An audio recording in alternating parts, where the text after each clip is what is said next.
Welcome to Al Jazeera. If you're just joining us, Syria's conflict is increasingly affecting neighbouring Lebanon. Syrian rebels are suspected of firing rockets that landed in Lebanon's Baalbek region, where Hezbollah has a lot of influence. Hezbollah fighters helped Syria's military to recapture the city of Qusayr on Wednesday.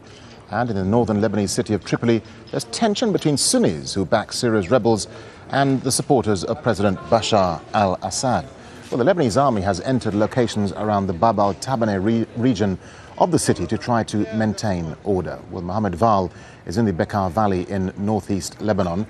Mohammed, growing concerns about the violence spilling over into Lebanon. What more do we know about these rocket attacks earlier on? Yes, the rockets were fired during the night, according to Hezbollah, and they hit an area near Baalbek. One of them hit a house. According to the sources of Hezbollah, 2 children were wounded in those attacks. 11 rockets were fired, as I said, and the rest of those rockets actually did not create a lot of damage. But it is psychological war, as we understand, and it is also linked to the involvement of Hezbollah in the capturing of Qusayr by the Syrian government. There is a lot of tension here. We have been driving in the area. We have seen a lot of tension in the area, and we have seen funerals organized by Hezbollah party. At least 2 of them were announced, and we have seen them, those processions moving towards Beirut, or that direction, the direction of Beirut. And the issue, of course, of Hezbollah being involved in the fighting alongside Syrian forces is a huge problem there. Are we seeing a backlash against the group? If your question is about the inside Lebanon itself, what we have just talked about is rockets that supposedly have been, because there are no documented proofs of who fired those rockets. If you are talking about inside Lebanon, instead of rockets sent by the Syrian or fired by the Syrian rebels against Hezbollah inside Lebanon itself, yes, the situation also is very tense. The backlash has not yet been transformed into action. We haven't seen much happening in terms of like exchange of fire or attacks on Hezbollah. But in the north, and that's not exactly directly related to Hezbollah, in the north, in Tripoli, there has been this traditional rift between the Alawites in Jebel Muhsin, an area of Tripoli, and the Sunnis of Bab al-Tabaneh. That situation has intensified of late, and now it is coinciding with what happened in Qusayr, but it is not directly directed towards Hezbollah. These are traditional foes, and they have the enmity between them has intensified after what happened in Syria, the revolution in Syria. Now the Lebanese army has been called upon by many politicians, many political leaders today to keep the order, but it is a very tough task. They are trying to do exactly that. They have captured a cache of weapons in Jebel Muhsin today, and they are trying also to spread in Bab al-Tabaneh, but they are meeting with a lot of resistance. There is a big number of armed men spreading in the streets and shooting at the army. Mohammed, thank you. Well, Syria's government has retaken the main border crossing into the Israeli-occupied Golan Heights.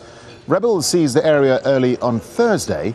The battles have left 2 UN peacekeepers injured, and Austria has pulled its peacekeepers out of the UN force there. Well, the UN mission to the Golan was established in 1973. It includes 900 peacekeepers from 3 countries acting as a buffer between Israel and Syria. Austria is withdrawing its 380 UN soldiers in the Golan, and that will reduce the force by more than a third. Croatia, Canada and Japan have already removed their soldiers from the area due to security concerns.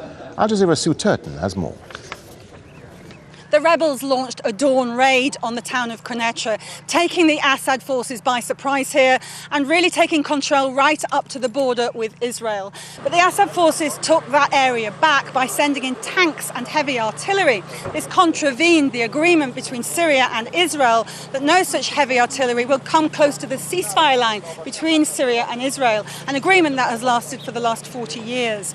But it now seems that the rebels have been pushed out of Quneitra and are fighting further up the Israeli border, all the way further up along the line, along the fence. We're also hearing that some of the UN Disengagement Observer Force have now been told they will be pulling out. The Austrian contingent of some 380 troops will be leaving because the situation here has become so intolerable.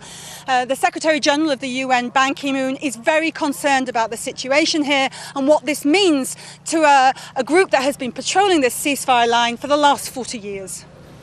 Meanwhile, the EU has announced an extra $520 million in aid for Syria and neighbouring nations engulfed with Syrian refugees. José Manuel Barroso, the European Commission President, said a solution to the conflict is needed. The Commission will deploy a comprehensive package of assistance with humanitarian and non-humanitarian support, mobilising an additional €400 million for Syria and neighbouring countries, in particular Lebanon and Jordan, including the host communities there, which are also most severely affected. It is important that other donors can also rise up to the occasion. However, we know that humanitarian support is only a palliative. What we need is a political solution to the conflict that guarantees a halt in the violence. We need unrestricted and unconditional humanitarian access. And we need a transitional, inclusive government. The situation in Syria is a stain in the world conscience. We all have a duty to act.